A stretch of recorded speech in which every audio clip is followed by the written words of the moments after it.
Assalamualaikum warahmatullahi wabarakatuh. Tahukah Anda, saudaraku, bahwa amalan yang paling baik adalah yang paling bisa kita sembunyikan dari pandangan manusia. Kecuali kalau tidak bisa lagi disembunyikan, apa boleh buat. Apabila kita membaca sejarah para ulama, maka kita menemukan mereka orang-orang yang selalu menyembunyikan amal solehnya, menyembunyikan kesolehannya dari pandangan mata manusia. Ada yang ketika bersafar di medan jihad, dia pun berpura-pura tidur sampai manusia semuanya tidur. Baru dia bangkit, pergi menyendiri dan sholat sendirian. Ada yang ketika tamunya datang di malam hari, di subuh hari, ia pura-pura bangun dari tidur. Pura-pura bangun dari tidur, padahal dia baru selesai melaksanakan sholat tahajud. Agar orang kirain, orang lain tidak tahu bahwa dia sholat tahajud. Cerita yang paling indah di antara cerita-cerita yang paling indah adalah sebuah cerita yang dinukilkan dari biografi cucu daripada Ali bin Abi Thalib, bernama Ali bin Husain bin Ali bin Abi Thalib rahimahullah, yang dalam hidupnya dikenal dengan Zainul Abidin.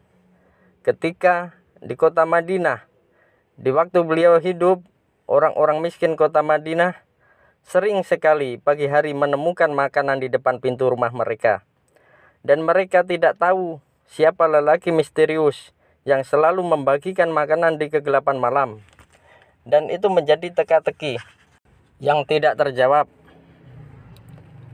Ketika Ali bin Husain bin Ali rahimahullah wafat, orang-orang yang memandikan beliau menemukan di punggungnya ada jejak hitam.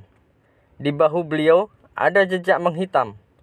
Dan jejak menghitam ini hanya akan ada apabila orang sering mengangkat benda berat. Dan orang-orang yang memandikan beliau terheran-heran, ada apa ini? Apa gerangan yang dikerjakan oleh Ali bin Husain sehingga ada jejak hitam di bahunya? Tidak terjawab sampai beliau dikuburkan.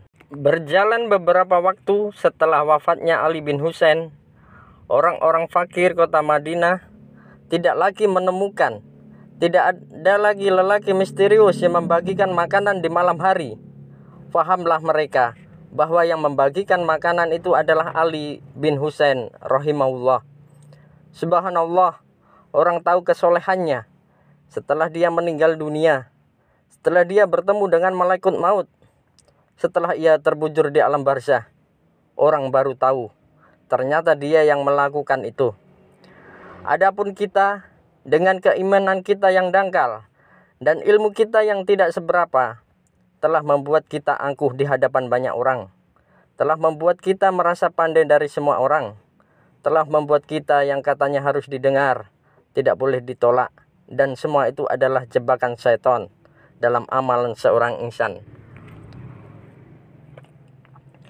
Kembali kepada mensyukuri rahmat dan nikmat Allah, bahwa mensyukuri rahmat dan nikmat Allah itu suatu pekerjaan, suatu hal yang harus kita kerjakan dan kita tindakan untuk melakukan itu.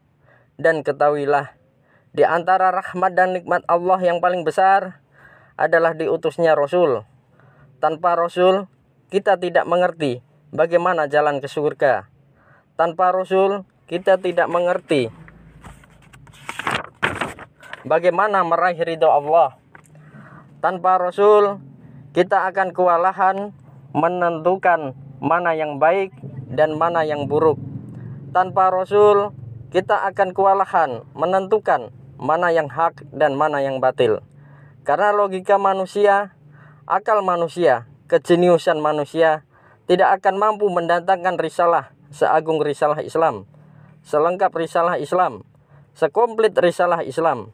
Suatu hal yang wajib kita yakini, bahwa agama Islam dan syariat Islam bukanlah karya Nabi Muhammad Shallallahu Alaihi Wasallam. Agama Islam bukanlah karangan Nabi Muhammad, sebagaimana yang dijebak oleh orang-orang orientalis dari murid-murid mereka, dari kaum liberal, untuk memasukkan pemahaman kepada kaum muslimin bahwa Al-Quran karya Muhammad. Hanya Allah yang memberi taufik dan hidayah. Subhanakallah wa bihamdika, asyhadu alla ilaha illa anta, astaghfiruka wa atubu ilaik. Assalamualaikum warahmatullahi wabarakatuh.